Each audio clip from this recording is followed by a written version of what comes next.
कैसे हैं सभी? कैसा रहा आपका सैटरडे संडे? हम पढ़ रहे थे क्लोज टेस्ट। कुछ क्लासेस आपकी हो चुकी हैं। इसी प्रैक्टिस सीरीज में आगे बढ़ाते हैं पाठन को। क्लोज टेस्ट के ही प्रैक्टिस से ही आप क्लोज टेस्ट सीख पाते हैं।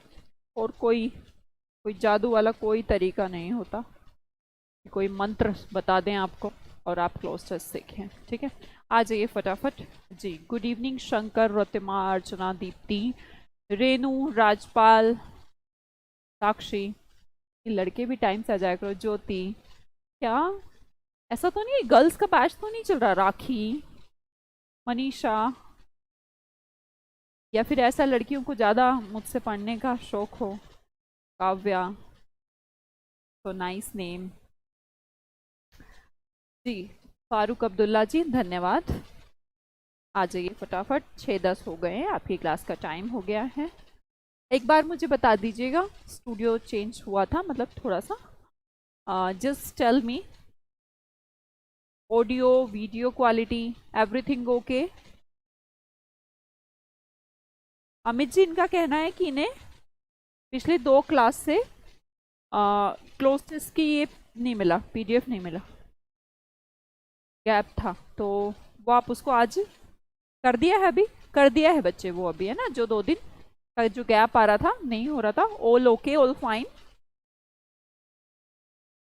जी अरिंदम जी, सब आ जाइए।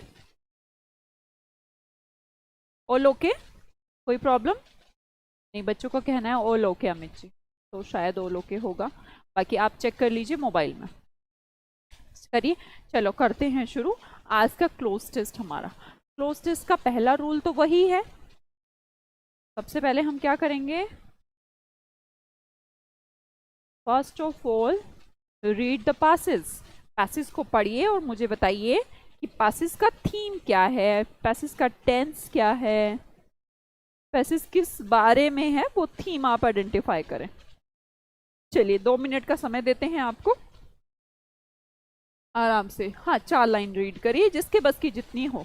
1 मिनट के अंदर अंदर जिसके बस की जितनी हो उतनी आप रीड कर लें। ओके, मैं साइड हो जाऊं? लो, मैं साइड हो गई हूं। चलो, आप अपने अकॉर्डिंग थीम आइडेंटिफाई करें। दीप्ति ने लिख भी दी है, बाकी सब भी फटाफट लिखें, जिसको भी जो माइंड सेट बन रहा हो। इंडस्ट्रियल रेवोल्यूशन की बात की गई है, अच्छा। प्रेजेंट में चल रहा है मैम सब कुछ, ओके। एज के बारे में है मैम? नहीं मनीषा, एज के बारे में थोड़ा ना है। आपने सिर्फ ये वर्ड पढ़ लिया और आपने मुझे आंसर दे दिया।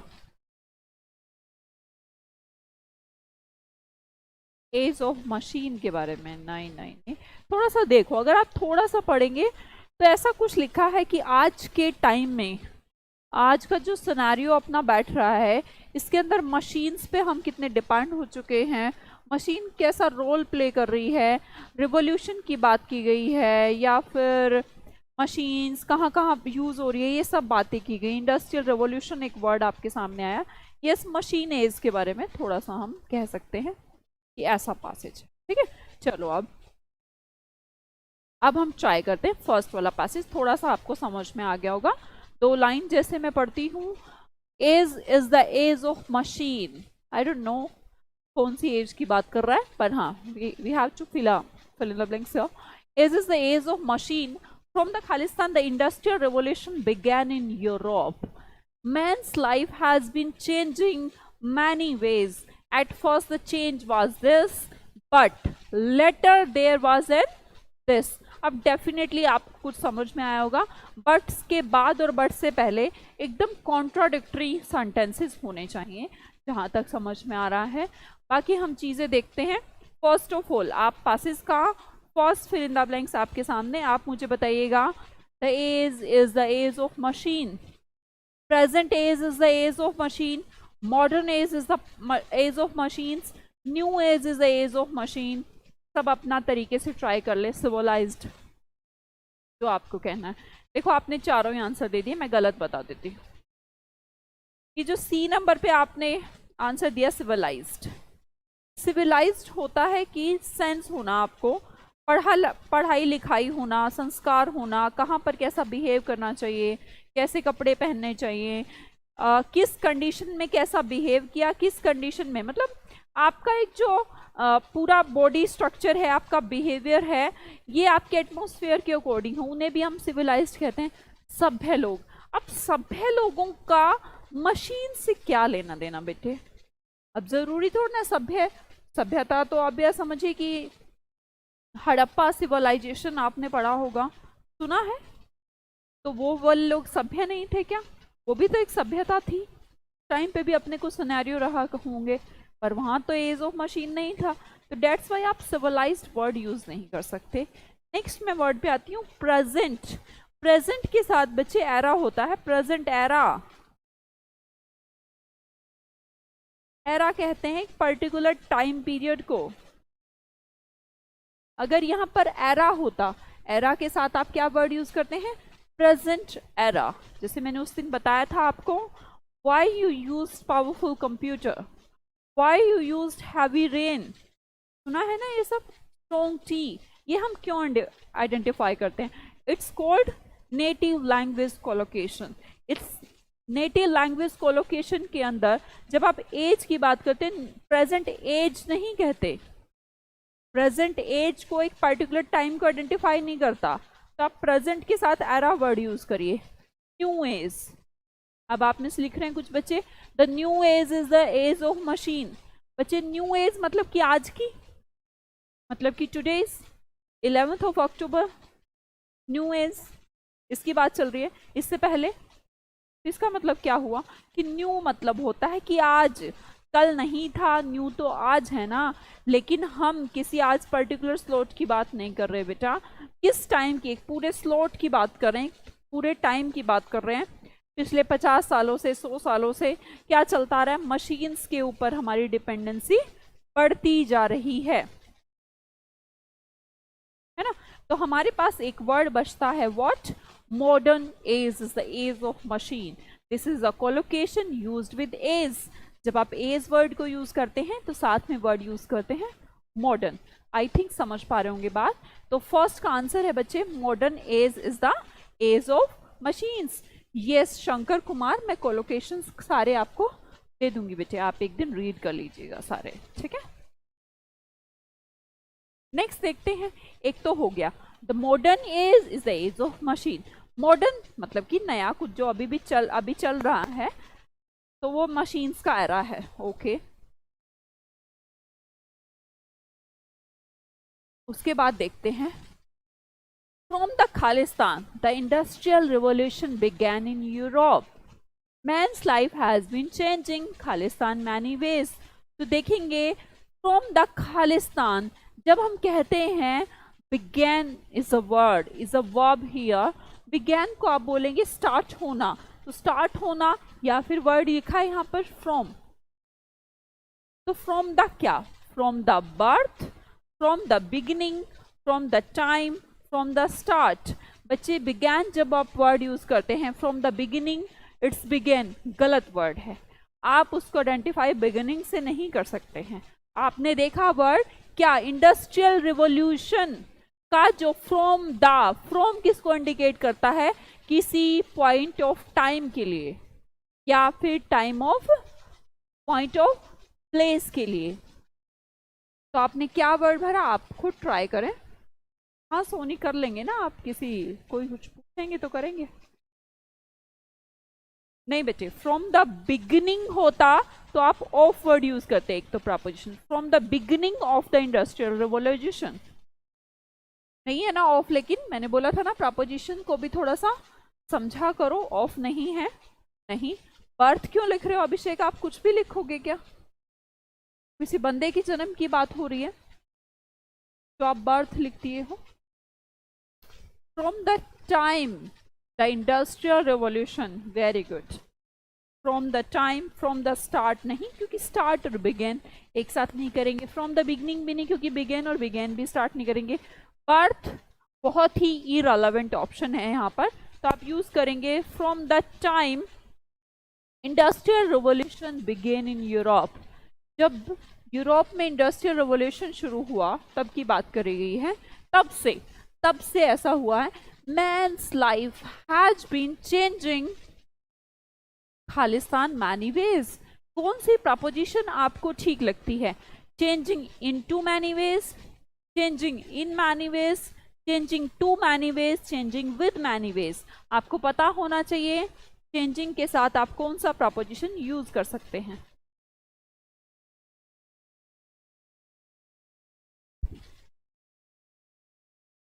क्या डिक्रीज करें?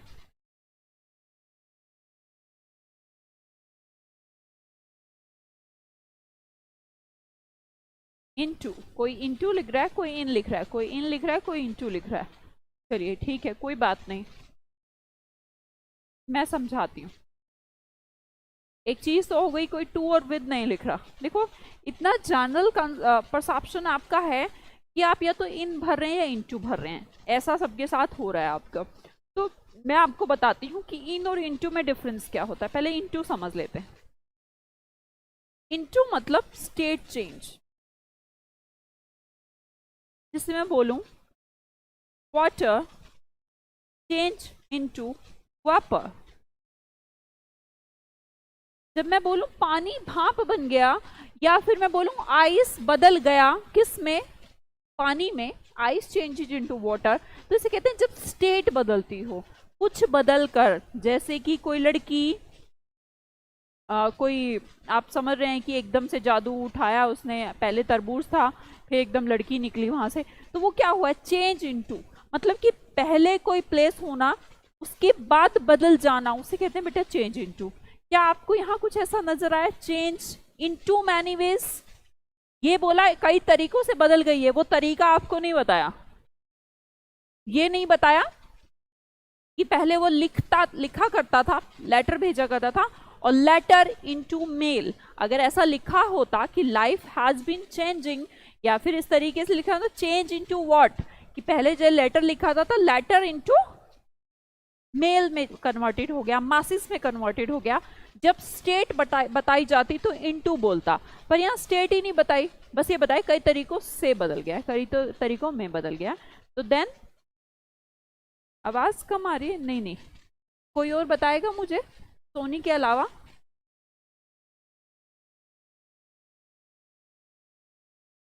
बेटा सोनी, एक में तो आप लिख रही हो कि वॉइस बहुत कम आ रही है, दूसरा मैसेज लिख रही हो प्लीज वॉइस डिक्रीज कर दीजिए। आप खुद ही कंफ्यूज हैं क्या? देखना अपने दोनों पैसेजेस। पहले मैसेज में लिख रही हो वॉइस बहुत कम आ रही है मैम, दूसरे में लिख रही हो कि वॉइस डिक्रीज कर दीजिए। What do you mean by that?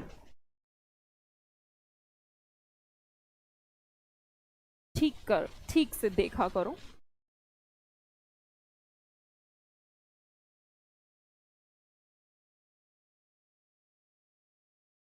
All okay, हाँ वॉइस ऑल ओके है, और वो जो प्रॉब्लम है वो आपकी प्रॉब्लम है। आप बार बार ना लिखें, पढ़ाते पढ़ाते फ्लो खराब होता है। ठीक है, अपने मोबाइल की कम है तो ज़्यादा कर लीजिए, ज़्यादा है तो कम कर लीजिए। आपके पास भी तो एक इंस्ट्रूमेंट है ना जिससे कम और ज़्यादा हो जाती है, तो आप उससे मैनेज कर लीजिए। ठीक है, ज़्यादा कर लीजिए अपने में। तो चलिए मैसेज इधर देखिएगा, मैसेज छोड़िए। थर्ड वाले फिल इन द ब्लैंक्स में आंसर क्या है? बोलिए।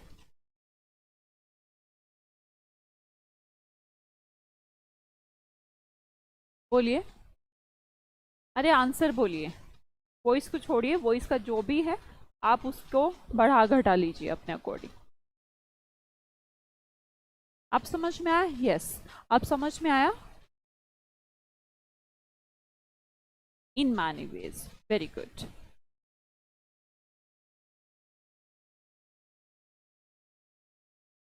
नेक्स्ट देखते हैं। इंटू तो गलत हो गया था हमारा, तो हमने यहाँ पर लगा दिया इन। इन नाम की preposition. Man's life has been changing in many ways, तो modern age is the age of machine. हाँ, यहाँ पर हमने लिखा था from the time the industrial revolution began in Europe. तो आगे देखिएगा, fourth fill in the blanks में भरिए भाई।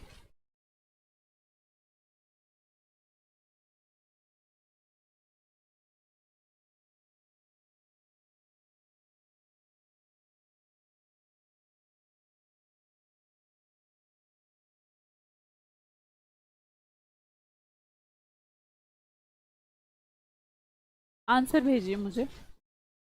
पहले पूरा पढ़ लीजिएगा पूरी लाइन को, कभी आप में से शुरू कर दें कि पहले चौथा भरेंगे फिर पांचवा नहीं।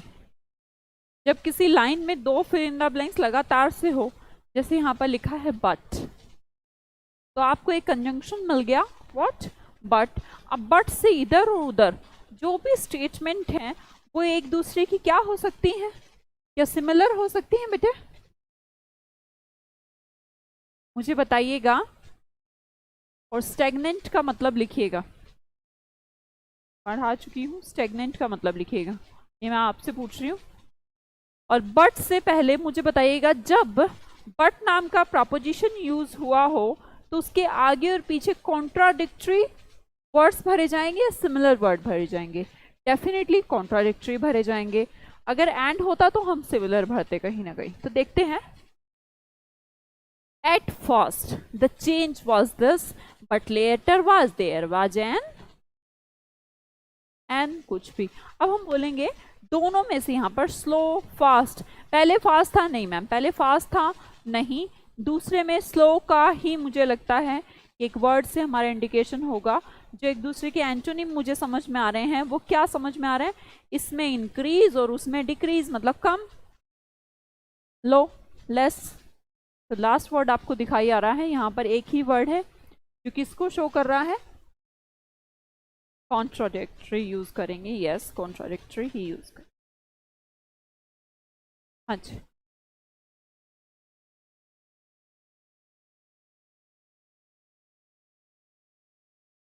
हमने बोला एट फर्स्ट, भाई शुरू में जैसे जैसे मशीन आई थी या रेवोल्यूशन बड़ा होगा तो एकदम से चेंज बहुत ज़्यादा नहीं हुआ। भाई ऑब्वियसली कोई भी चीज़ आप नई नई करते हैं, नई नई कुछ सीखते हैं, एकदम से तो कुछ समझ में भी नहीं आता। तो शुरू में क्या होता है, आपको सीखने की होने की संख्या कम होती है, उसके बाद धीरे धीरे क्या हो गया, but later there was Khalistan in the rate, पहले क्या थी, स्लो थी, उसके बाद पांचवें खालिस्तान में क्या भरेंगे, there was an increase in the rate. देखिए एक ही वर्ड नजर आ रहा है मुझे, डिक्रीज इन द रेट तो आप नहीं भर सकते, नो चेंज भी नहीं भर सकते, स्पीड तो इररिलेवेंट ही हो गया। एकदम से आपको स्लो का क्या करना है, एंटोनिम भरना है। तो स्लो के एंटोनिम्स के सेंस में यहाँ पर कौन सा वर्ड दिख रहा है मुझे, सिर्फ इंक्रीज। एम आई राइट, क्या आप समझ पा रहे हैं? स्टेगनेंट, एंग्री, जी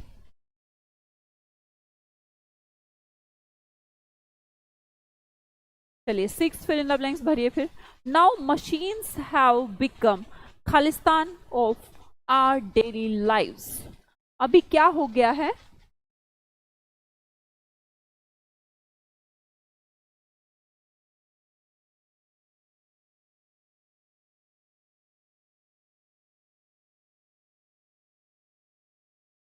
हाँ बिल्कुल वोवल से भी हो सकता है।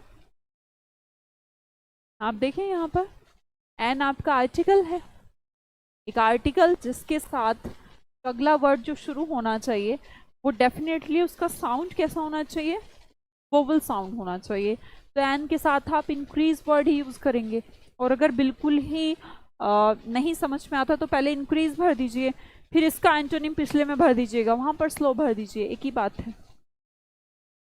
चलिए छठे का खालिस्तान, छठा खालिस्तान भरिएगा।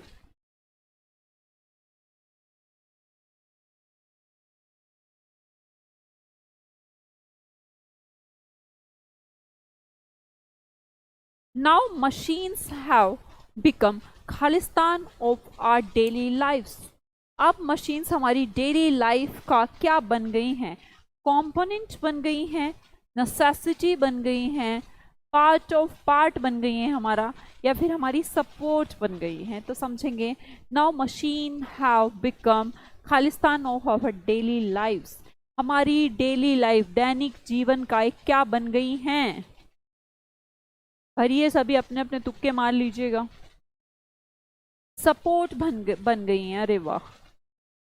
सपोर्ट मतलब कोई आप पार्टी वार्टी से चल वो लड़ रहे हैं कि चुनाव वुनाव, सपोर्ट करेंगी मशीन आपको, कैसी बात करते हो बेटा। बोलेंगे नेसेसिटी बन गई है, जिया ही नहीं जा सकता। नेसेसिटी, डेफिनेटली नेसेसिटी बन गई है। पर उसने एक जनरल लाइन बोली, now machines have become Khalistan of our daily lives. क्या जो पर्सन मोबाइल यूज नहीं करते, अभी भी कुछ लोग हैं जो मशीन से थोड़ा दूर हैं, तो आप उसको नेसेसिटी तो इंडिकेट मत करिए। नेसेसिटी बिल्कुल है, अग्री विद यू कि नेसेसिटी तो हो गई है, आपकी तो हो गई है, मेरी हो गई है, हम पढ़ रहे हैं। फिर भी अगर मान लो किसी को थप्पड़ मारना हो किसी के, तो पॉसिबल है क्या? अरे बोलो, नेसेसिटी हो जाएगा, पूरा हो जाएगा उससे काम। नेसेसरी का मतलब फिर वो होता है, फिर आप उसको किसी भी पॉइंट पर छोड़ नहीं सकते। हाँ, जिसको बदलना है बदल सकता है,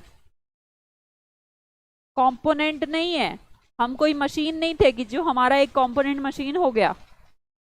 नेसेसिटी का मतलब है फिर छोड़ मत देना कहीं से भी।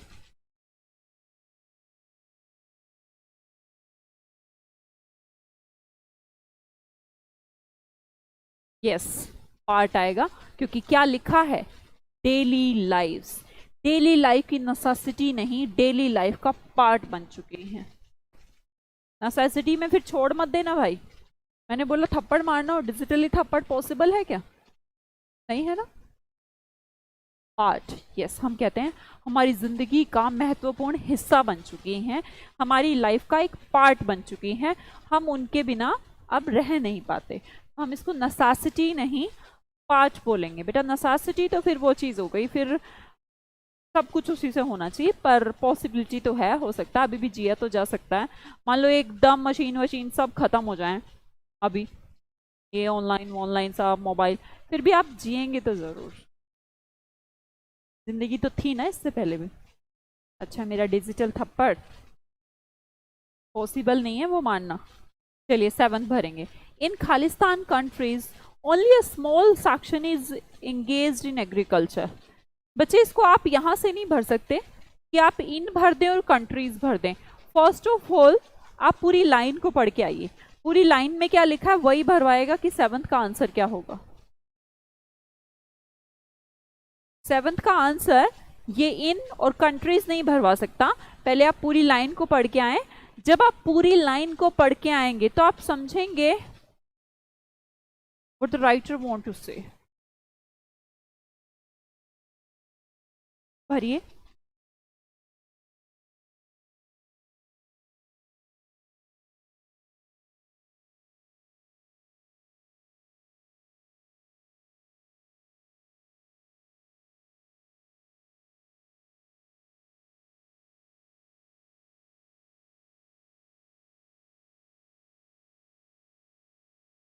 यस, क्या भरा?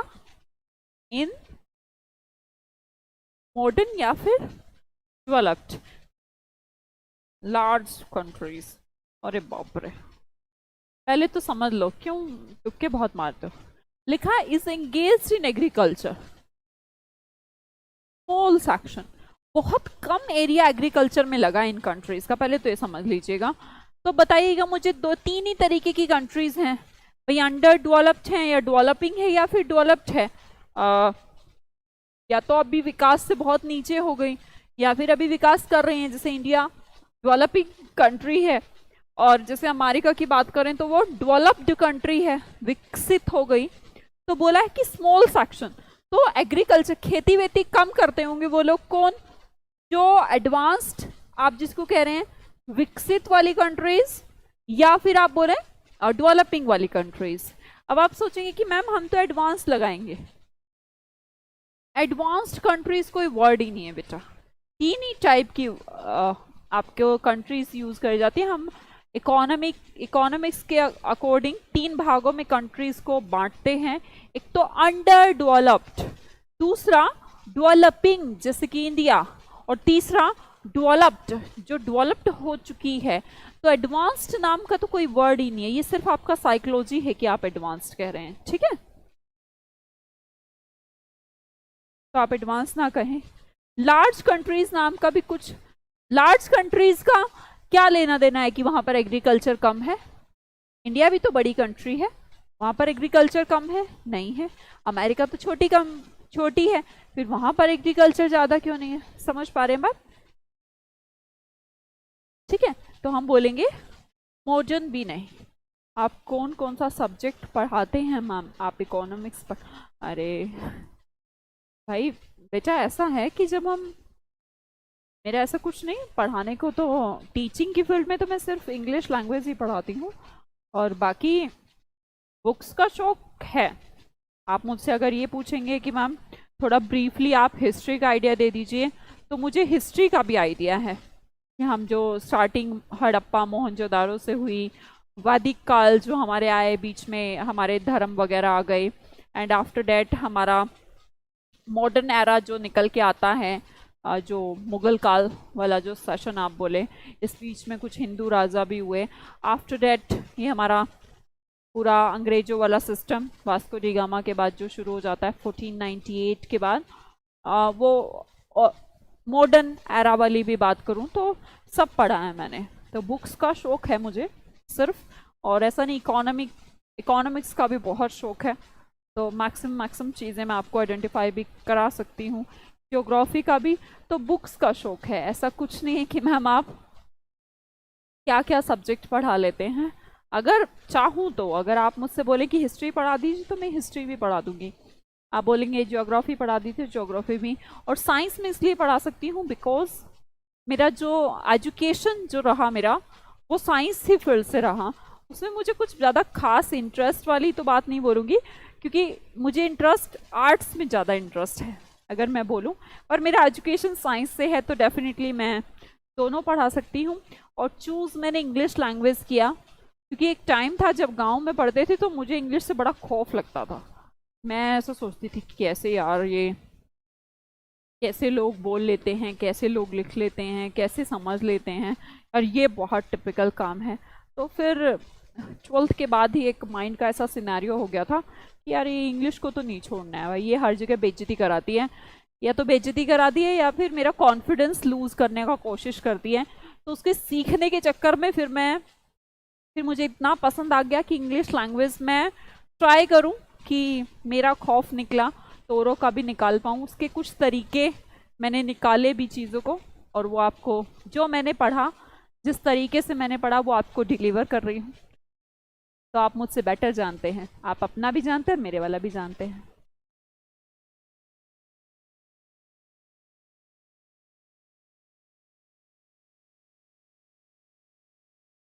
वीर सिंह जा रहा है, पर क्या कह रहे हैं ये नहीं पता। हाँ जी, नेक्स्ट देखें फिर। इन डेवलप्ड कंट्रीज, तो समझ में आ गया होगा ना लास्ट वाला, तो ये एडवांस नहीं, लार्ज नहीं, मॉडर्न नहीं, क्या होगा? Developed countries. फाइन, नेक्स्ट देखते हैं। 8वें खालिस्तान को भरिएगा। In developed countries only a small section is engaged in agriculture. Even in the agriculture, machines are Khalistan कि एग्री, इवन देखिए वर्ड लिखेगा, वर्ड देखेगा, बड़ा ही इंपॉर्टेंट वर्ड है इवन। कहते हैं कि बिल्कुल एग्रीकल्चर कम यूज करते हैं, बट इवन मतलब बट के सेंसेस में कहीं ना कहीं यूज हो गया। क्या बोला? Even in the agriculture, even in agriculture machines are this, machines are integral, machine are necessity, machines are essential, या फिर मशीन आर एडवांटेज। ये तो मैम बिल्कुल इररिलेवेंट है, एडवांटेज तो नहीं। क्या वर्ड यूज करेंगे आप? क्या वर्ड यूज करेंगे कि एग्रीकल्चर में मशीन्स क्या हो गई हैं? एसेंशियल हो गई हैं, नेसेसिटी हो गई है, एडवांटेज हो गई है, इंटीग्रल हो गई हैं। बेटा देखो, नेसेसिटी और एसेंशियल तो इसलिए मत भरिए बिकॉज है तो बिल्कुल एसेंशियल भी है, नेसेसिटी भी है, बट ये दोनों एक दूसरे के क्या है बच्चे? सिनोनिम है। अगर फिर ये भर दिया आपने तो फिर ये क्यों नहीं भरा? अगर आप किसी चीज को एसेंशियल कहते हैं तो आप उसको नेसेसिटी क्यों नहीं कह सकते? यू कैन, आप नेसेसिटी कह सकते हैं भाई, फिर तो दोनों नहीं भरेंगे। तो आपके पास एक ऑप्शन बचेगा बेटे, व्हाट? इंटीग्रल। क्या? Integral. Even in agriculture machines are integral. क्यों लिखा है? देखिए पहला रीजन तो इंटीग्रल का मतलब होता है कि यूनाइट हो चुकी हैं, उसके अंदर जा चुकी हैं, अब उनसे अलग एग्रीकल्चर नहीं होता, एग्रीकल्चर के अंदर भी यूज होता है, इंटीग्रल का मतलब यही है। बाकी अगर ऐसा नहीं करना चाहते तो आप बैकवर्ड रीडिंग से आप इसको आइडेंटिफाई कर सकते हैं। लिखा है इसी भावना को आगे बढ़ाते हुए राइटर ने लिखा इवन एट होम, भाई even in agriculture even at home machines are integral. तो आपको समझ में आ गया कि यहां पर भी सिमिलर कुछ यूज हो रहा था सेंटेंस, इससे पहले भी यूज हो रहा है, तो डेफिनेटली क्या भरेंगे हम, इंटीग्रल भरेंगे। ठीक है कि भाई एग्रीकल्चर में भी इंटीग्रल है और होम में भी, घर में भी इंटीग्रल पार्ट हो गया है। इंटीग्रल का मतलब होता है कि कोई भी घर बिना मशीन्स के है नहीं, चाहे छोटी हो या कुछ, सबके यहाँ छोटा मोटा कुछ ना कुछ मशीन है, एक दूसरे से गुथ चुके हैं। ठीक है, वैसा तो समझ में आ गया होगा, आई होप। ओके, नेक्स्ट देखें, even at home machines are integral part of our. ये तो आसान है, अरे भाई ये तो आसान है। फॉरवर्ड रीडिंग देख लीजिएगा, forward reading and backward reading बड़ा इंपॉर्टेंट रोल प्ले करती है, एक दो तो आपसे डेफिनेटली भरवा देती है। देखिए ना, अगर मुझे याद रह सकता है तो आपको भी याद हो सकता है। टिक करिए डेली, टेंशन खत्म और आगे बढ़ते हैं। Yes daily. चलिए लास्ट, इट इज खालिस्तान to survive even for a day without machines. भाई पैसेज को पढ़ते पढ़ते मतलब पैसेज को पूरा बयां करते करते in the last writer conclude करता है कि आजकल मशीनों के बिना एक दिन भी सरवाइव करना क्या हो चुका है, क्या हो गया है।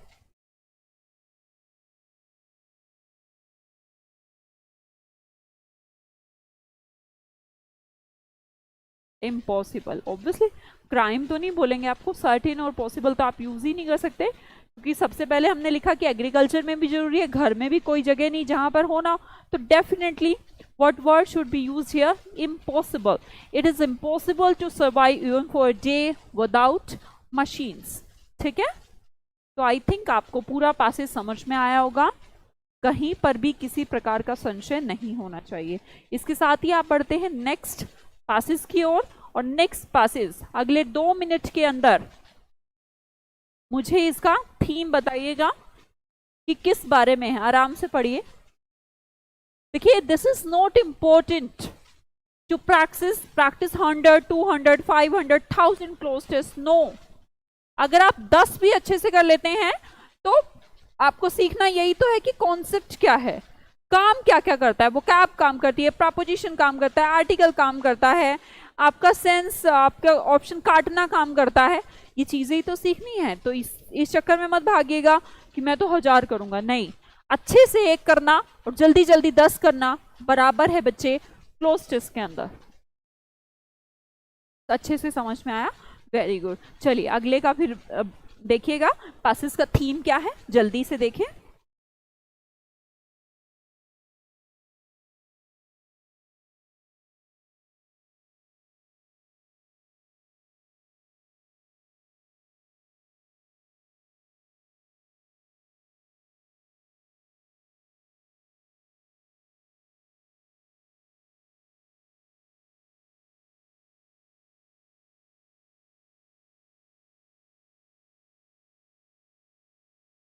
लिख दिया? नहीं, गलत लिख रहे हैं भाई।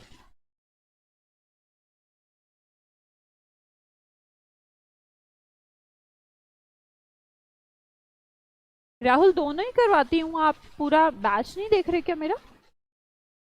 स्किल ऑफ कम्युनिकेशन के बारे में बात करिए। अभिषेक, आप सारे क्वेश्चन के गलत आंसर क्यों करते हैं?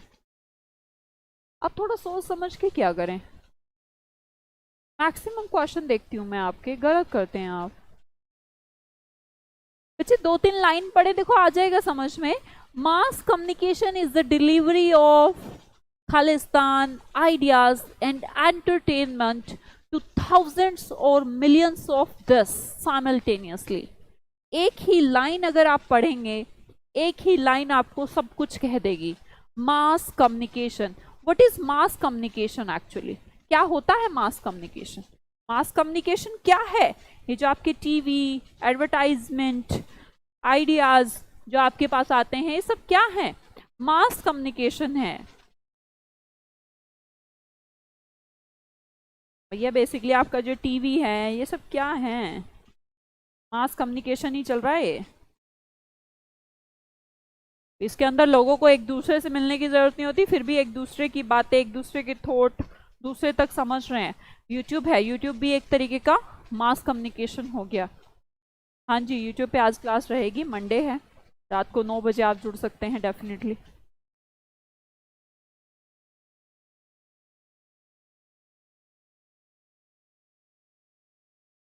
जी गरिमा, मुझे सब याद रहता है। इतना टाइम हो गया बेटे। चलिए देखिएगा, मैं पढ़ाती हूँ आपको। एक बार रीड आपने कर लिया होगा, न्यूज़पेपर, टीवी, मैम ऐसा ऐसा ऐसा सा पंगा है। ठीक है, जो भी पंगा है जस्ट देखेंगे हम। मास communication is the delivery of this ideas and entertainment two thousands. देखिएगा क्या करता है मास कम्युनिकेशन? डिलीवरी करता है आइटम्स की, नो, एडवर्टाइजमेंट की। भाई सिर्फ एडवर्टाइजमेंट मिलती है आपको टीवी पे, या फिर कार्टून्स? मास कम्युनिकेशन जो आप देखते हैं चीज़ें, जो आपके न्यूज़ चैनल्स वगैरह का जो सिस्टम है, या यूट्यूब पे भी कुछ न्यूज़ या फिर जनरल नॉलेज, दूसरे इधर उधर की बातों को बताना, तो ये सब क्या है? ये सब मास कम्युनिकेशन का हिस्सा है। तो जहाँ पर आप यहाँ पर क्या करते हैं, इस तरीके का बोले, किस आइडिया को आगे तक पहुँचाया जा सकता है, तो definitely word will be use. नहीं बेटा, सिर्फ एडवर्टाइजमेंट नहीं आती है। ऐसा क्यों बोल रहे हो? मास कम्युनिकेशन एडवर्टाइजमेंट करता है क्या? अब आप बोलेंगी मैम आजकल का मास कम्युनिकेशन में मोदी की एडवर्टाइजमेंट चल रही है, तो ऐसा नहीं है। वो मास कम्युनिकेशन तो न्यूज़ को ही देने का आपको ट्राई कर रहा है। आप एंटरटेनमेंट की चीज़ें मत भरिएगा यहाँ पर, क्योंकि आगे लिखा है ना एंटरटेनमेंट। पूरा एंटरटेनमेंट वर्ड तो यूज कर लिया, तो आप कार्टून्स मत भरिए भाई। मास कम्युनिकेशन में आपने आइडियाज के लिए आपने बोला news, ideas and delivery of. देखिएगा डिलीवरी ऑफ, पहले तो यहाँ देख लें कि नाउन तो ऐसा भरना है ना। तो ये जो बच्चे एंटरटेनमेंट एंटरटेनमेंट बोले जा रहे हैं, क्यों लिखे जा रहे हो एंटरटेनमेंट? एंड के बाद आपको वर्ड नहीं दिख रहा क्या एंटरटेनमेंट? तो यहाँ पर भी एंटरटेनमेंट और वहां पर भी एंटरटेनमेंट, मतलब कि कार्टून। आप कार्टून कैसे लिख सकते हैं फिर? समझ में आई बात? बच्चे न्यू और न्यूज कैसी बात कर रहे हो कौसर हुसैन? न्यू माने नया, न्यूज नहीं जानते आप? टीवी पे क्या देखते हो? न्यूज देखते हो ना, नाउन है न्यूज आपकी। हाँ जी, समझ में आया? तो यहाँ पर डिलीवरी किसकी होती है? न्यूज की होती है। ना ही तो आइटम्स की डिलीवरी होती कि घर पे आए पिज्जा आएगा आपके, ना ही सिर्फ एडवर्टाइजमेंट होती है। चलिए नेक्स्ट फिर इन द ब्लैंक्स भरिएगा। is the delivery of news, ideas and entertainment to thousands or millions of this। किसको करते हैं ये? एडवर्टाइजमेंट्स को, पिक्चर्स को, या आइटम्स को, या पीपल को? ये तो आसान है। हजारों किसको?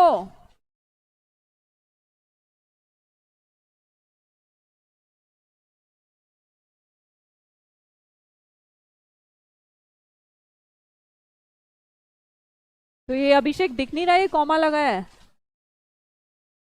या दिमाग में खराबी चल रही है तुम्हारे?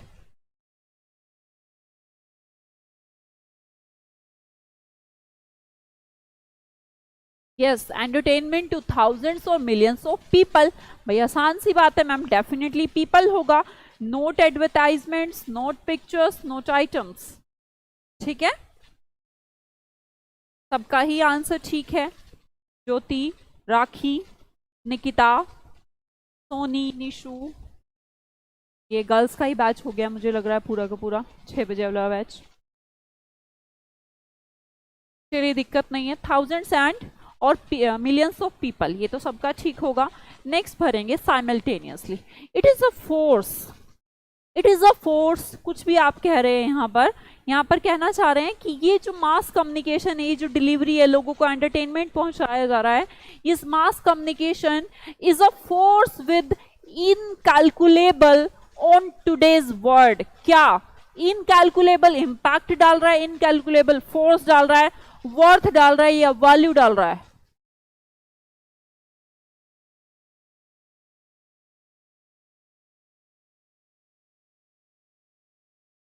बोलेंगे?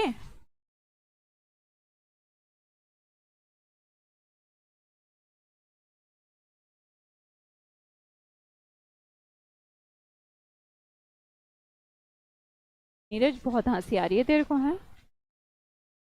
आंसर दो, आंसर। वैल्यू, वैल्यू क्या डाल रहा है? इनकैलकुलेबल वैल्यू डाल रहा है, इनकैलकुलेबल वर्थ। अच्छा पहले जो काट सकते हो ना पहले वो काटो। वर्थ तो नहीं हो सकता, कोई ये पैसा तो नहीं डाल रहा टुडेज वर्ल्ड के ऊपर, नहीं। फोर्स भी नहीं डाल रहा बेटा, ये तो बहुत नेगेटिव चीज हो गई, हम यहाँ पर नेगेटिव चीज की बात नहीं करना चाह रहे। यस, वॉल्यूम नहीं भाई, इंपैक्ट डाल रहा है। इंपैक्ट का मतलब क्या होता है कि आजकल सब प्रभावित हैं। क्या आप प्रभावित नहीं हैं मास कम्युनिकेशन से? जो हम न्यूज देखते हैं, जो न्यूज की डिलीवरी होती है, आप उसको ही कहते हैं अरे ये हो गया वो हो गया, आप तो उसी सच मानते हैं ना जो न्यूज पे दिखाया जाता है। तो ये हमारे माइंड पर क्या डाल रहा है? इम्पैक्ट डाल रहा है। जो आप मीडिया आप यूज करते हैं, आप देखते हैं, तो क्या उसका इम्पैक्ट, वैल्यू नहीं पड़ती आपके ऊपर, इम्पैक्ट पड़ता है, मतलब कि प्रभाव पड़ता है। Fine Devendra, very good. Anjali good. Impact सही राइट आंसर है। Impact on today's world. Next पढ़िएगा, द खालिस्तान ऑफ मास कम्युनिकेशन। क्या द डायनामिज्म, सक्सेस, फोर्स या पावर रेस्ट खालिस्तान the skills of the communicator to fill in the blanks the recipient's thinking, fill in the blanks their emotions, to fill in the blanks this him or her to this full stop। अब आप सोच रहे होंगे कि ma'am ये तो बहुत बड़ी सी लाइन हो गई, मैं इसको कैसे भरूं? आप इसको भरेंगे बहुत आसानी से। पहले तो आप ये देख ले कि हैं क्या क्या। देखो हमें साथ में भरने हैं, कौन कौन से भरने बेटा? एक तो 4, एक 5 number fill in the blanks, एक 6 number fill in the blanks, एक 7 number fill in the blanks, और एक 8 number fill in the blanks, और एक 9 number fill in the blanks. क्या आप समझ पाए?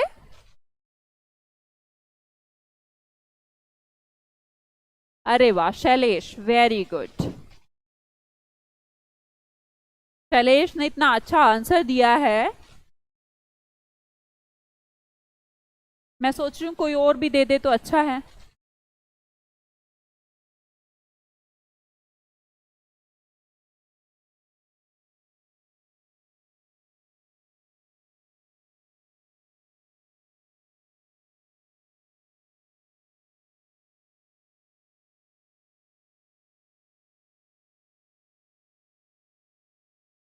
कोई और दे पाया? नहीं, कोई बात नहीं, इट्स ओके। आपको ये 5 के 5 फिल इन द ब्लैंक्स भरने हैं। सबसे पहले तो ये ट्राई कर लें, आपको 5 भरने और एक ही लाइन से भरने हैं।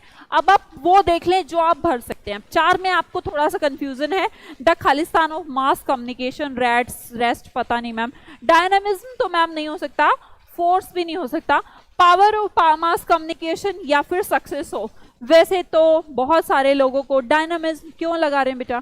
डायनामिक क्या होता है? Do you know it? Dynamic या तो किसी पर्सनालिटी को आप कहते हैं, वो डायनामिक हो गया, या किसी चीज को, मूवमेंट वाली चीज को आप डायनामिक कह सकते हैं। तो आप डायनामिज्म तो मत बोलिए, डायनामिक पर्सनालिटी हुआ करती हैं, तो मास कम्युनिकेशन तो नहीं हो सकता। फिर भी अगर आपको अभी भी कंफ्यूजन है कि पावर लगाऊं सक्सेस, बहुत सारे लोग सक्सेस लगा रहे हैं, कोई पावर भी लगा रहा है, तो पहले अगला भराइए ना, द खालिस्तान of mass communication, rest Khalistan. अब इस बात का किसी से भी मतलब नहीं कि जो आपने 5th नंबर का फिल इन द ब्लैंक्स भरा, इस बात का अगले किसी भी लाइन से मतलब नहीं। आपको पता होना चाहिए रेस्ट के साथ क्या प्रपोजिशन यूज की जाती है। तो बच्चे मैं बता दूं, रेस्ट अपॉन, रेस्ट अपॉन को यूज होता है निर्भर होना।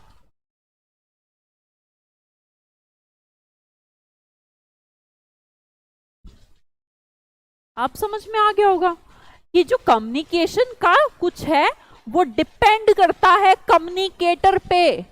तो अब हम समझ गए कि उसका पावर डिपेंड करता है या उसका सफलता, तो डेफिनेटली उसका सक्सेस डिपेंड करता है मैम किसके ऊपर, कम्युनिकेटर पे। तो यहां पर हमें 2 फिल इन द ब्लैंक्स फटाफट, पहले 5वां भरना पड़ा, फिर आप 4था भरिएगा, रेस्ट के साथ आपने भरी प्रपोजिशन अपॉन। अब हमने देखा कि वो डिपेंड करता है the skills of communicator to Khalistan, communicator to this, communicator to stimulate recipients thinking, या एजिटेट, या अंडरस्टैंड, या मिनिमाइज। वो जो आप हो, आपकी थिंकिंग को क्या करता है, जो कम्युनिकेशन है या कम्युनिकेटर है। मान लो कि मैं हूं, मान लो कि जो भी आपकी कोई फेवरेट एंकर हो, व्हाटएवर, कोई भी आपको कुछ भी पसंद हो, तो वो आपकी फीलिंग्स को, रेसिपिएंट्स की थिंकिंग को क्या करता है। भाई रेसिपिएंट्स की थिंकिंग में सिर्फ अंजना ओम कश्यप नहीं आती, आपका कोई फेवरेट सीरियल भी हो सकता है, कुछ भी हो सकता है। तो आपकी थिंकिंग को वो क्या करता है, उकसाता है, आपकी थिंकिंग को मिनिमाइज कर देता है, आपकी थिंकिंग को अंडरस्टैंड करता है, या स्टिमुलेट करता है।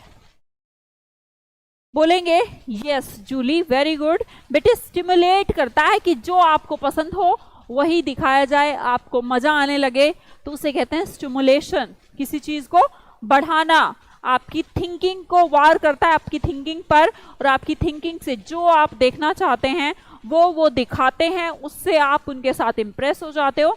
तो आपकी थिंकिंग को स्टिमुलेट करने का काम करता है, अंडरस्टैंड नहीं। चलिए स्टिमुलेट तो कर ली रेसिपिएंट की थिंकिंग, और क्या करता है,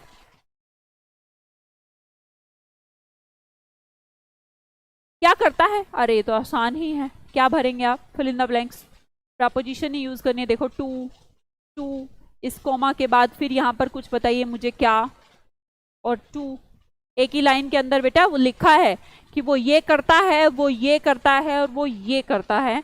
तो बताइएगा कौन सा प्रपोजिशन आप यूज करें। स्टिमुलेशन हो गया बच्चे, जैसे बढ़ाना, आपके अंदर ऐसी भावना पैदा करना, जो आप चाहते थे वही देख रहे हैं। ऐसा ही होता है इंसान के साथ। मान लो आपको मैच पसंद है, मैच दिखाकर वो आपकी भावनाओं को स्टिमुलेट ही तो कर रहे हैं। आपको सीरियल पसंद है तो सीरियल देख रहे हैं आप। अरे ये तो गलत मत करना भाई।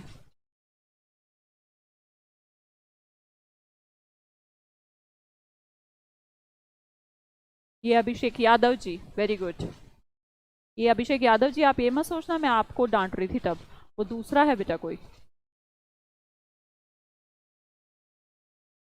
अब 2-3 होते हो एक नाम के भी। चलिए देखो सब ने ठीक भरा है। तो ये जो अंडरस्टैंडिंग अभी आपकी क्रिएट हुई, कि आपको सोचिए मत, यहाँ पर विद इन सेकेंड का आंसर होना चाहिए। आपको 7th निकाला, आपको दिखा 2 है, यस यस यस 2 यस मैं यही भरूंगा, खत्म बात। विद इन सेकेंड का खेल होना चाहिए।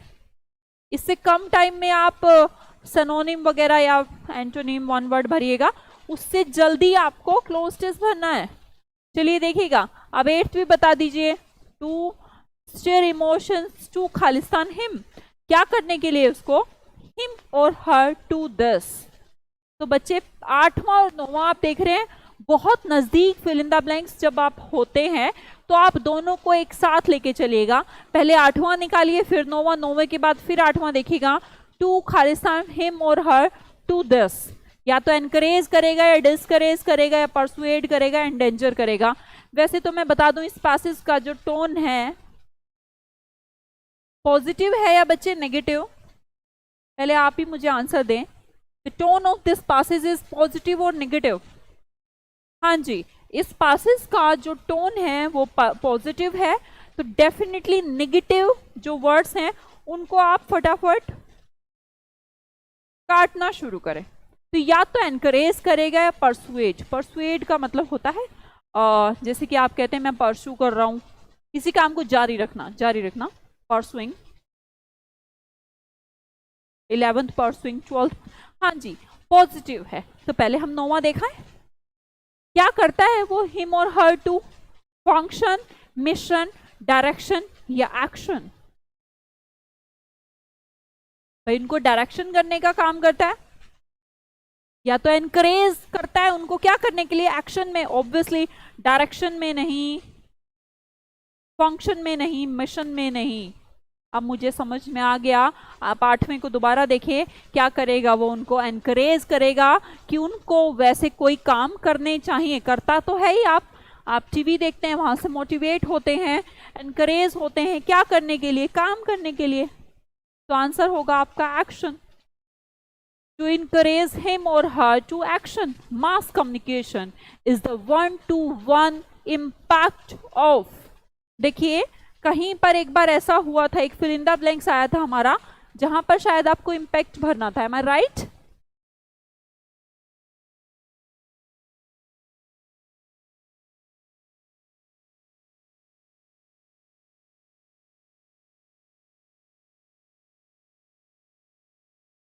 मास communication is one to one impact. वैसे आप पहले ये समझ लें वन टू वन इम्पैक्ट क्या होता है, कि मतलब एक पर्सन कुछ काम कर रहा है और वो दूसरे से कुछ काम उससे मोटिवेट हो रहा है, दूसरा पर्सन, उसे कहते हैं वन टू वन इम्पैक्ट हो रहा है। अब हो तो ऐसा रहा है कि मैं कुछ बोल रही हूँ, आप मुझसे प्रभावित हो रहे हैं, तो ये वन टू वन इम्पैक्ट हो गया, राइट। बट क्या मैं आपसे डायरेक्टली अटैच्ड हूं? नहीं, डायरेक्टली अटैच नहीं हूं, फिर भी वन टू वन इम्पैक्ट जरूर हो रहा है। किसका?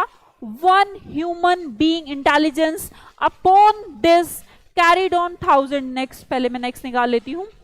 एक ह्यूमन बीइंग का, वन ह्यूमन बीइंग का इंटेलिजेंस अपॉन क्या?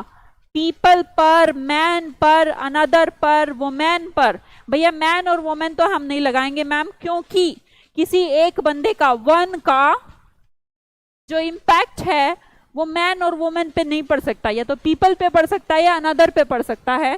पहले आप मुझे बताइएगा, पहले आप बताइए, वन का जो इम्पैक्ट है, एक ह्यूमन बीइंग का जो इम्पैक्ट है, वो अनदर पे पड़ेगा या दूसरे पीपल पर? जूली बेटे ध्यान से, जूली ध्यान से, नीरज वेरी गुड, हुसैन जी आप भी very good. One human intelligence upon, एक का प्रभाव दूसरे पर पड़ेगा या पीपल पे पड़ेगा? अरे बोलो, very good Lallu Prasad ji. Another people कैसे बेटा? सूरज, वाह वाह वाह, पीपल वाले भी तुम वेरी गुड हो। एक ह्यूमन बीइंग का वन के साथ बेटे आप कोलोकेशन वन अनदर यूज करते हो या नहीं करते हो? ग्रामर पढ़ते हो नहीं? वन अनदर, तो वन के साथ बेटे अनदर वर्ड यूज करते हैं जब हम कहेंगे एक का दूसरे पर।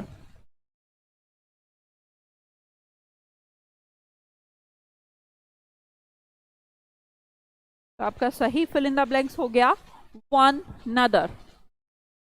चलिए अब आपको भरना है अगला फिल इन द ब्लैंक्स, जिसके लिए आप पहले आप भरेंगे इसको, मैं इसके आंसर बताऊंगी और अपने चेक करेंगे। पहले फर्स्ट भर लीजिए, मैं आगे स्लाइड बढ़ाऊंगी। चलो पहले आप पढ़ लो, बहुत आसान है। मैं इसको बस एक बार पढ़ के छोड़ रही हूं, आप 10 के या 9 के 9 खुद फिल करेंगे। कल मैं आते ही इसके आंसर चेक करवाऊंगी।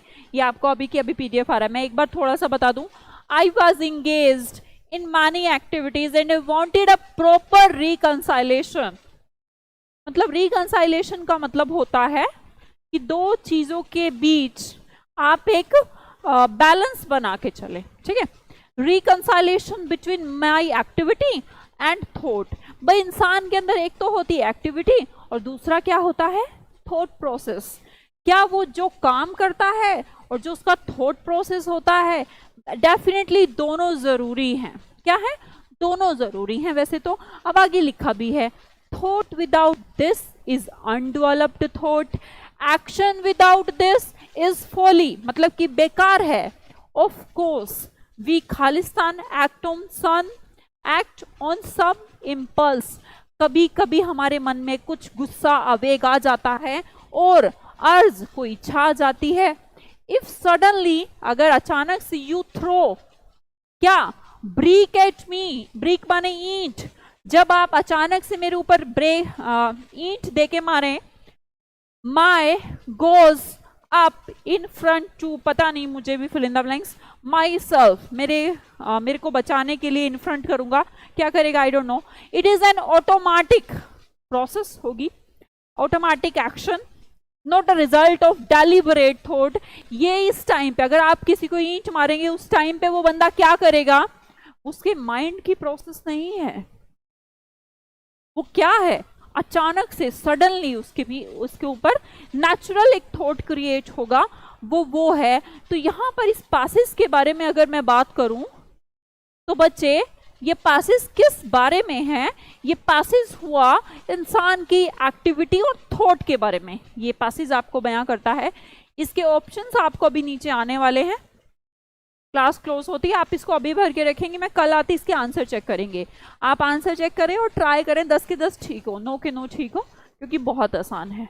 बस इसका थीम आपको समझा चुकी हूँ, इंसान का थॉट प्रोसेस एंड सेकेंड चीज उसकी एक्टिविटी, दोनों एक दूसरे से अटैच हैं, आई अंडरस्टैंड, बट फिर पासेज में लिखा है कभी कभी ऐसी घटना हो जाती है, गुस्से में, आवेग में, कुछ ना कुछ सोचते नहीं, हमसे हो जाती हैं चीजें।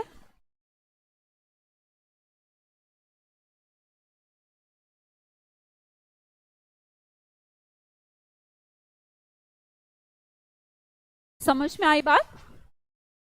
तो आपको ये अभी समझना है, किसी किसी ने फर्स्ट भर दिया होगा, मैं यहाँ से अभी इसको सेंड कर रही हूँ, ये आपके पास आपके नोट्स में जा रहा है, ठीक है? हाँ जी बिल्कुल रहेगी यूट्यूब पे क्लास, आज रात को 9 बजे, मंडे है आज, ठीक है भाई, ओके बाय बाय।